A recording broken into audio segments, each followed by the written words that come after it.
Assalamualaikum warahmatullahi wabarakatuh. Salam sejahtera untuk kita semua. Saya Catur Sasongko kembali akan menyajikan materi yang ada dari buku Dasar-Dasar Investasi karangan Body and Ken edisi ke-9 yang diterjemahkan oleh penerbit Salemba Emban Patria atau penerbit Salemba 4. Kali ini saya akan bahas tentang bab 13 yang ada di buku Dasar-Dasar Investasi tentang valuasi ekuitas. Jangan lupa dapatkan video pembelajaran lain dari bab-bab yang ada selain bab 13 ini, dan soal serta pembahasan lengkap dan tryout secara daring menghadapi UTS dan UAS yang juga Anda akan dapatkan di e-learning.penerbitsalemba.com. Kemudian Anda cari e-learning manajemen investasi. Oke, kita mulai ya.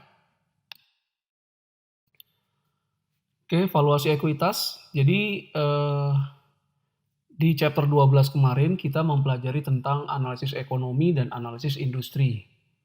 Nah, itu adalah bagian dari analisis fundamental yang mencoba untuk mencari efek-efek atau saham-saham misalnya yang harganya tidak tepat atau misprice. Jadi yang undervalue, kemurahan, atau overvalue, kemahalan. Nah, kita mulai dari valuasi ekuitas. Nah, ada yang disebut dengan istilah nilai buku, yaitu kekayaan bersih atau neto dari saham biasa sesuai dengan laporan keuangan perusahaan. Nah, nilai buku dari ekuitas ini dapat kita lihat dari laporan posisi keuangan sebuah perusahaan yang kita peroleh dari aset dikurangi dengan liabilitas. Jadi kayak semacam nilai residual yang tersisa untuk pemegang saham. Nah, akan tetapi ada permasalahan dari keterbatasan di nilai buku. Keterbatasannya adalah nilai buku ini tidak semua aset dan liabilitas itu dilaporkan dalam laporan posisi keuangan sesuai dengan nilai pasarnya atau nilai wajarnya atau nilai pasarnya. Jadi masih ada beberapa aset yang masih menggunakan harga perolehan sebagai basis untuk pencatatan. Nah, jadi tentu saja nilai buku secara historical tersebut tidak sama dengan nilai pasar. Nah, ada ukuran yang lebih baik dibandingkan dengan nilai buku, misalnya adalah nilai likuidasi. Nah, ini adalah jumlah neto yang diperoleh dengan menjual aset dan membayar utang. Jadi kalau perusahaan itu dilikuidasi, maka kemudian perusahaan menjual seluruh aset yang dimiliki dan hasil penjualan tersebut kemudian dibayarkan utang-utang yang ada, dan jika masih ada sisa itu yang kemudian akan menjadi hak dari para pemegang saham perusahaan. Atau juga ada biaya penggantian atau replacement cost, yaitu biaya untuk menggantikan aset perusahaan yang ada. Dan Tobin's Q ini adalah rasio nilai perusahaan terhadap biaya penggantian. Tabel 13.1 berikut ini memperlihatkan ikhtisar keuangan dari Microsoft per Januari 2012. Nah, ada harga per saham. Harga per saham itu $28,25. Kemudian saham biasa yang sebesar saham biasa yang beredar itu 8,41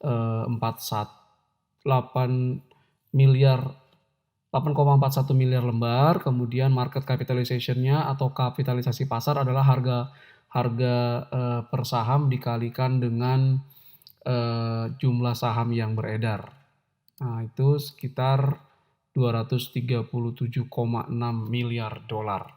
Nah, kemudian ada angka 12 bulan terakhir, yaitu penjualan dalam miliar 71,12. Kemudian ada EBITDA, earning before interest, tax, depreciation, and amortization, 30,15 miliar dolar.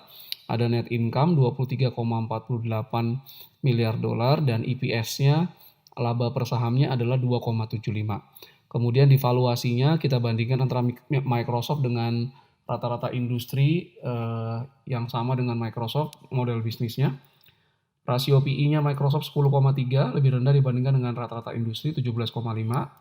Harga saham dibandingkan dengan nilai buku per saham adalah 4 kali di Microsoft, sedangkan industri itu 10,5. Harga saham dibandingkan penjualan per unitnya adalah 3,3. Kemudian harga saham per arus kas. Nah, kemudian di profitability-nya ada return on equity, ada return on asset, operating profit margin, dan net profit margin. Sekarang kita beralih ke konsep nilai intrinsik dan harga pasar. Nilai intrinsik adalah nilai yang diperoleh dengan menggunakan formula tertentu, sedangkan harga pasar itu ditentukan oleh permintaan dan penawaran atas saham tersebut di bursa saham. Nah, imbal hasil yang diharapkan atau R ini adalah expected D1 ditambah expected P1 kurang P0 dibagi dengan P0. Di mana expected D1 adalah dividen yang diharapkan diterima di tahun depan. Kemudian P0 adalah harga saham saat ini. Dan P1 adalah expected P1 adalah harga saham di akhir tahun atau harga saham di tahun depan yang diharapkan.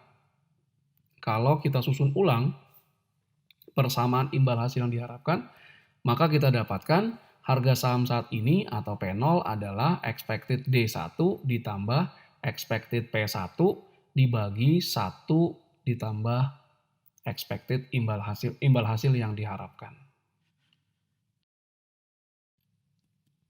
Nilai intrinsik adalah nilai sekarang dari arus kas neto di masa depan yang diharapkan yang didiskontokan dengan imbal hasil yang dipersyaratkan atau required rate of return. Jadi nilai intrinsik saham adalah arus kas neto dari saham di masa depan yang berupa dividen atau capital gain yang kemudian didiskontokan, di-present value-kan dengan menggunakan imbal hasil yang dipersyaratkan atau required rate of return. Nah, kemudian ada yang disebut dengan istilah market capitalization rate. Nah, ini adalah perkiraan yang telah menjadi konsensus pasar atas suku bunga diskonto yang tepat untuk arus kas perusahaan.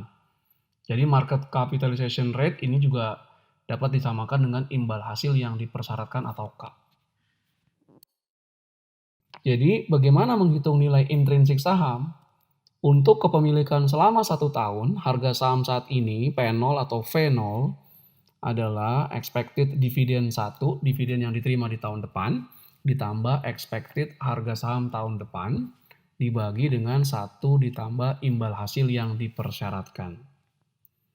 Untuk periode kepemilikan lebih dari 1 tahun, maka harga saham saat ini adalah D1 dibagi 1 plus imbal hasil yang dipersyaratkan, D2 dibagi 1 plus imbal hasil yang dipersyaratkan pangkat 2, terus sampai dividen di masa depan ditambah harga ketika sahamnya dijual, PH, dibagi 1 plus K pangkat H. Nah, ada yang disebut dengan istilah dividen discount model. Ini adalah formula untuk menghitung nilai intrinsik perusahaan yang berupa nilai sekarang dari seluruh dividen yang diharapkan di masa depan. Jadi dengan menggunakan dividen diskon model, nilai intrinsik perusahaan atau nilai intrinsik saham itu adalah nilai sekarang dari dividen-dividen yang akan diterima ya di masa depan yang didiskontokan dengan imbal hasil yang dipersyaratkan. Oke, kita bahas kembali dividen diskon model. Asumsinya adalah pertumbuhan dividennya konstan. Dalam artian, dividennya bertumbuh misalnya setiap tahun 10% selamanya. Jadi setiap tahun dividen tersebut bertumbuh konstan selama 10%. Maka rumusnya adalah harga saham saat ini atau V0 atau P0 adalah D1 dibagi K minus G. Jadi V0 adalah harga saham saat ini, K itu adalah tingkat imbal hasil yang dipersyaratkan atau required rate of return, G ini adalah tingkat pertumbuhan dividen. D1-nya itu adalah dividen yang akan diterima di masa depan. Di tahun depan, sorry. Jadi D1 itu adalah D0. D0 adalah dividen yang dibagikan tahun ini atau saat ini atau current dividen. D0 kali 1 plus pertumbuhan dividen. Jadi D1 atau dividen yang akan diterima tahun depan adalah dividen yang dibagikan saat ini dikali 1 plus pertumbuhan dividen. Dividen tahun kelima itu berarti mudahnya adalah dividen tahun keempat dikali 1 plus pertumbuhan dividen. Nah, dengan rumus dividen diskon model yang asumsi pertumbuhan dividennya konstan, hal ini mengimplikasikan bahwa harga saham akan semakin besar jika dividen per sahamnya semakin besar, karena dividennya sebagai pembilang. Kemudian semakin rendah tingkat imbal hasil yang dipersyaratkan atau K.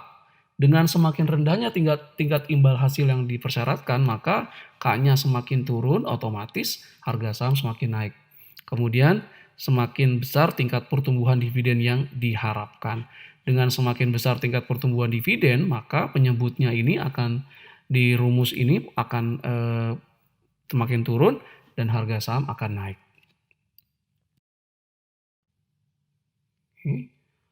Untuk saham yang harga pasar tadi saya sudah jelaskan berdasarkan permintaan dan penawaran atas saham tersebut di bursa saham. Jika untuk saham yang harga pasarnya itu sama dengan nilai intrinsiknya adalah arus kas di masa depan yang didiskontokan, maka imbal hasil yang diharapkan itu adalah dividend yield ditambah dengan capital gain yield.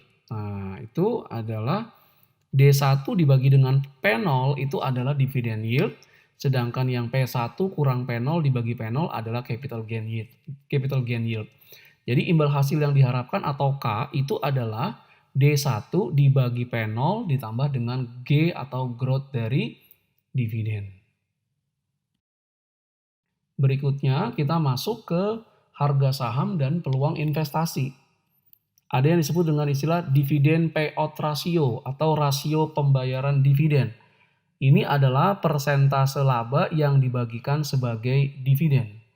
Jadi misalnya laba per sahamnya 1.000 per lembar saham. Nah, 1.000 itu berapa yang akan dibagikan dividen ke pemegang saham dan sisanya akan diinvestasikan kembali di perusahaan yang disebut dengan istilah plowback ratio atau retention ratio. Ini adalah bagian dari laba perusahaan yang diinvestasikan kembali di perusahaan.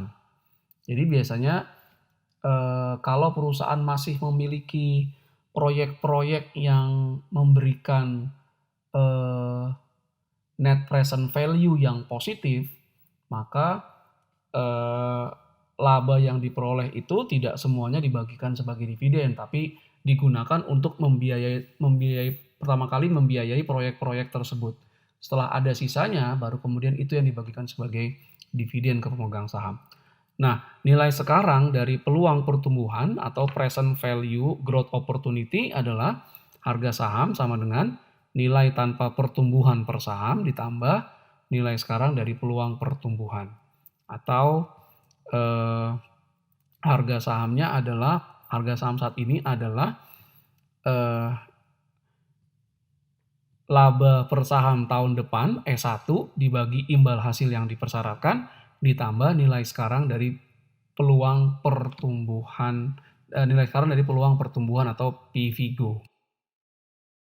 Masih tentang dividen diskon model, pada slide sebelumnya kita sudah membahas bagaimana mencari nilai intrinsik saham kalau dividennya per tahun pertumbuhannya sama atau konstan selamanya.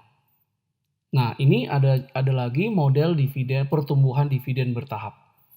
Jadi dengan model pertumbuhan dividen bertahap ini, model ini memperkenankan dividen per saham itu bertumbuh pada tingkat yang berbeda-beda setiap tahunnya, tapi nanti dia diasumsikan pada waktu tertentu akan bertumbuh konstan selamanya saat perusahaan telah mencapai kondisi yang mapan atau mature.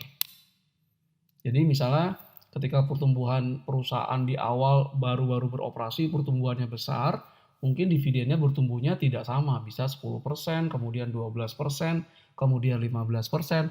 Tapi kemudian pada suatu waktu tertentu perusahaan telah mencapai kemapanannya, sudah mencapai mature, dan pertumbuhan dividen akan konstan selamanya.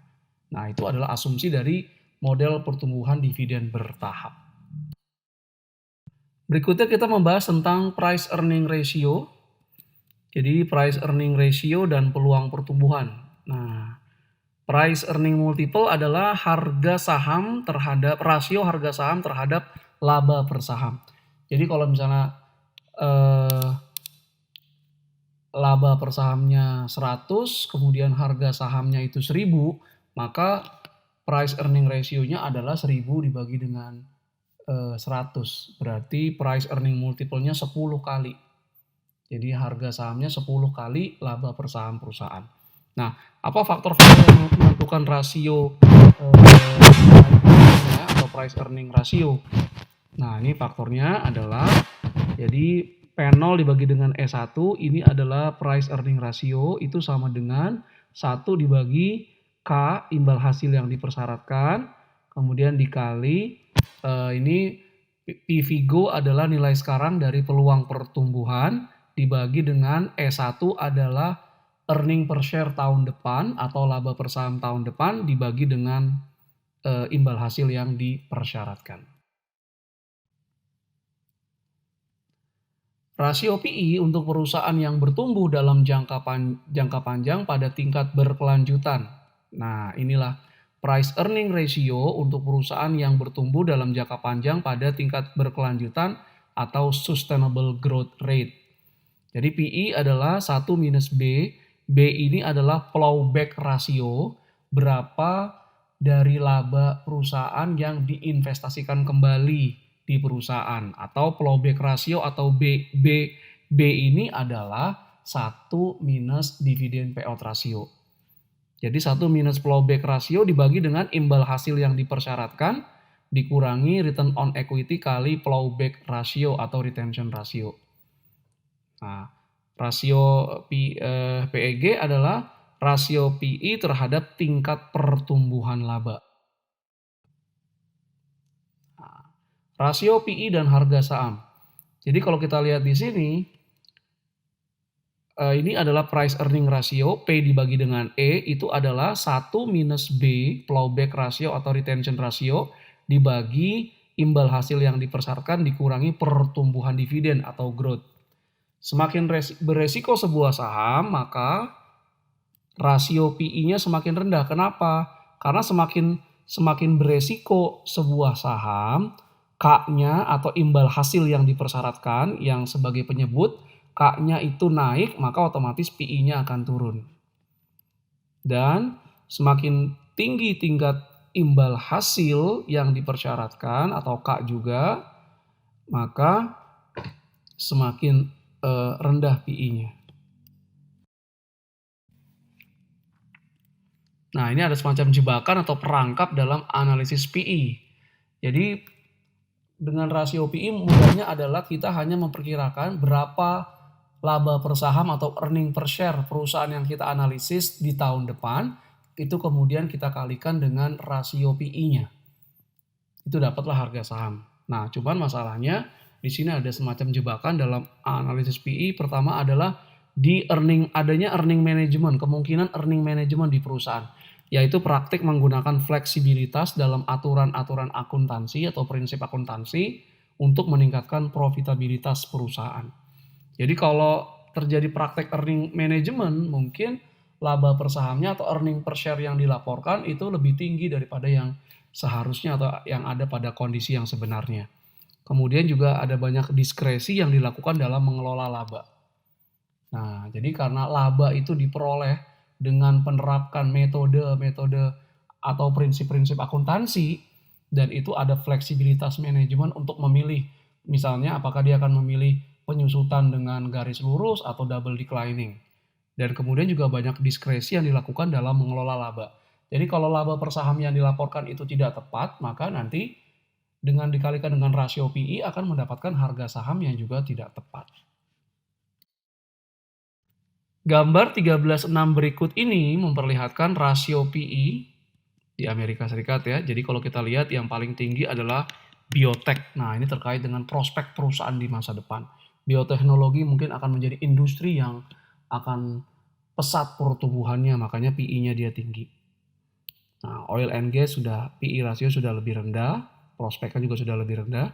Kemudian di bawah biotech adalah bisnis software. Nah, ini dengan eranya semakin digital, maka rasio PI dari saham-saham perusahaan pembuat perangkat lunak yang dipakai oleh banyak perusahaan juga akan meningkat prospek baiknya di masa depan sehingga PE rasionya pun juga tinggi.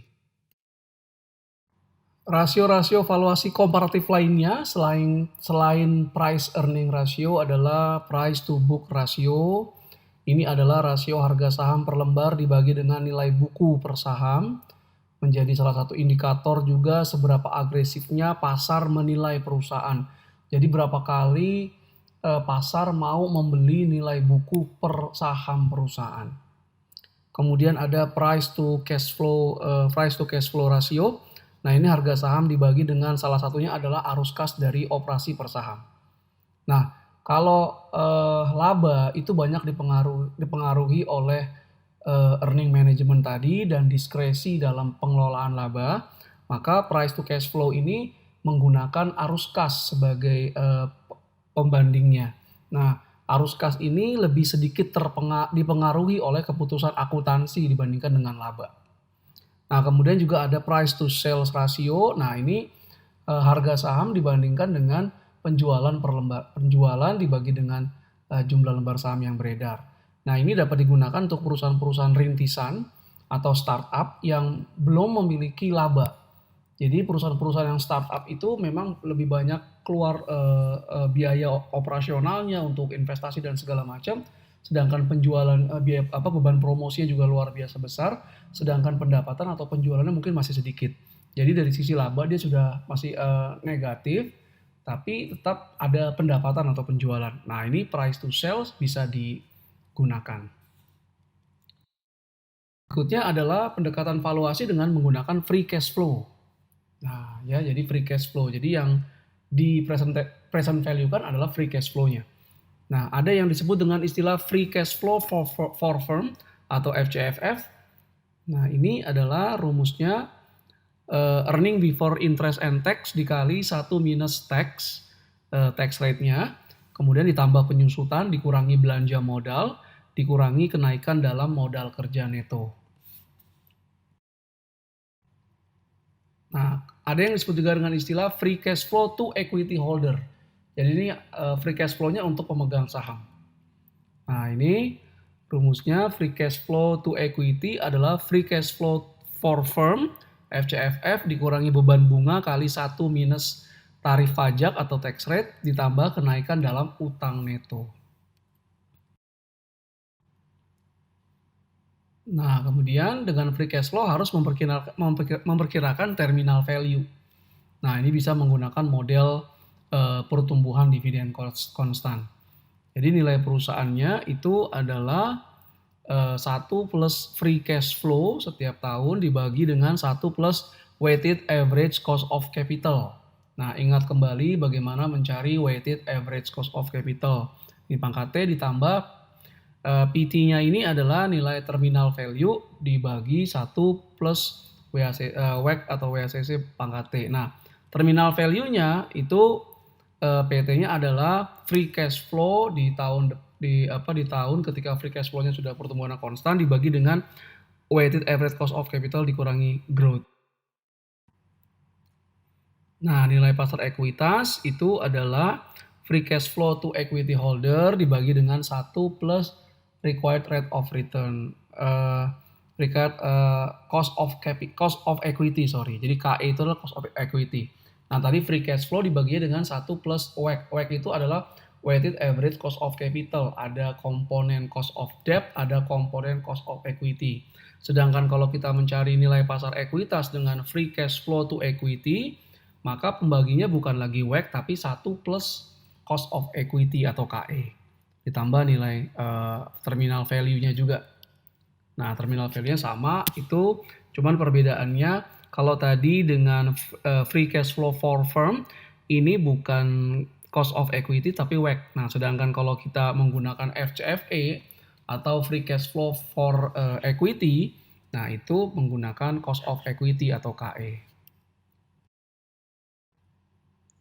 Oke, jadi kita membandingkan model-model valuasi yang ada.